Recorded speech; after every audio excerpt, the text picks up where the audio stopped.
Yeah, I'll get to the review in a second, but I've got something first. A special message from my amazing and supportive wife, Victoria.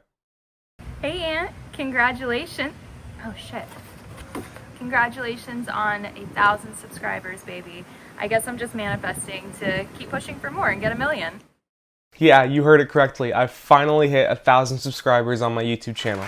Thank you, thank you. I just wanted to thank you all for your continued support since I started this channel back up in 2022. I just love talking about film, and this is a great way to have an audience while I do it. Special shout out to my family and my friends, but mostly Victoria for being there for me every time, and my dad for being probably my biggest supporter. He's always hyping me up, he's always sending out my reviews to people, and posting about me to try to get me more subscribers. I think I owe my last 5 to him. Anyway, thank you. Let's get on to the review. Hi everybody, Anthony here from Awesome Anthony Productions, and today I'm going to give you my review of the 36th film in the Marvel Cinematic Universe, Thunderbolts. But before we get started, please leave a like, and at the end, if you think I've earned it, please subscribe. I've already hit 1,000, so let's keep going, and ring the bell so you never miss any of my new reviews. Now let's get into it. Directed by Jake Schreier, Thunderbolts teams up Florence Pugh's Yelena Belova, the new Black Widow, I think? David Harbour's Alexei, aka the Red Guardian, Wyatt Russell's John Walker, aka US Agent, who is looking much better with a beard, might I add. Remember this? Sebastian Stan's Bucky Barnes, Hannah John Kamen's Ava Starr, aka Ghost, and Olga Kurylenko's Taskmaster. They're all sent on a mission to kill each other, orchestrated by Julia Louis-Dreyfus's Contessa Valentina Allegra de Fontaine, or Val for people that don't have 15 seconds to spare every time they refer to her. You can't spare it? No, there's not enough to spare. But once they realize what is going on, they team up to face Val's newest weapon, Bob, played by Lewis Pullman. Yep, just Bob. Who are you? I'm Bob. So much has been said online about this movie already. Every critic has been like, it's the best Marvel movie since Endgame, which is a bold claim when No Way Home and Guardians Volume 3 exists, but alright. Of course, I would definitely be remiss to not mention Deadpool and Wolverine. That movie was just fantastic. Let's find out if that's true. First, let me air out what I think didn't work. This movie feels like a very raw and emotional journey for exactly 2.5 people. Yelena and Bob get the bulk of the character development, the emotional scenes, the character arcs, the whole buffet. John Walker gets a decent meal off the kids menu. But the rest of the characters, they get crumbs. Like when the big third act climax hits, we're fully locked in with Yelena and Bob. We see and feel their harrowing journey, feel the pain they have to go through. But everyone else, they just do it off screen. Although I'm counting Bucky out of this, my poor Winter Soldier has suffered, and it's nice to see them give him a bit of a break and give him a chance to be a leader. But here's the thing.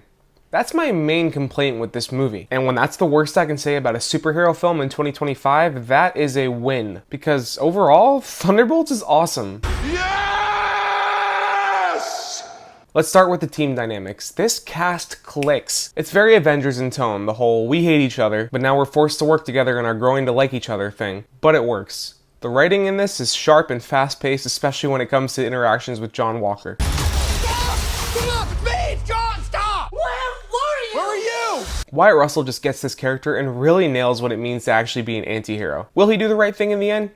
Yeah, but he'll be a dick the whole time. Yelena Belova is front and center this time, and Florence Pugh plays her with this deep sense of loss and emotional detachment. The last time we saw her was in Hawkeye when she was still grieving very hard from the loss of Natasha. What was that? I don't know. She's depressed, she's broken, she feels like she's just going through the motions, and she's already the emotional crux of the movie, with her character arc getting incredibly well written. And she gets a few of her trademark frowns in there. And then, in comes Bob.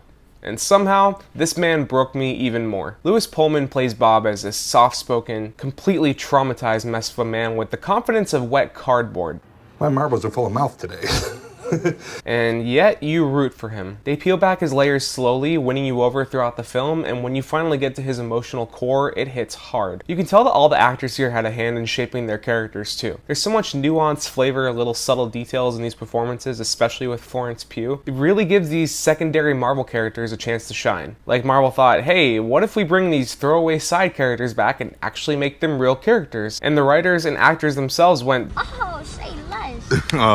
Also, big shout out to Julia Louis-Dreyfus here. Val isn't scary in the traditional sense. She's not gonna lay out the Hulk in the first 5 minutes of the movie or anything, but her cold, calculating power and the lengths she'll go to hide her secrets, chilling. The Avengers are not coming Who will keep people safe?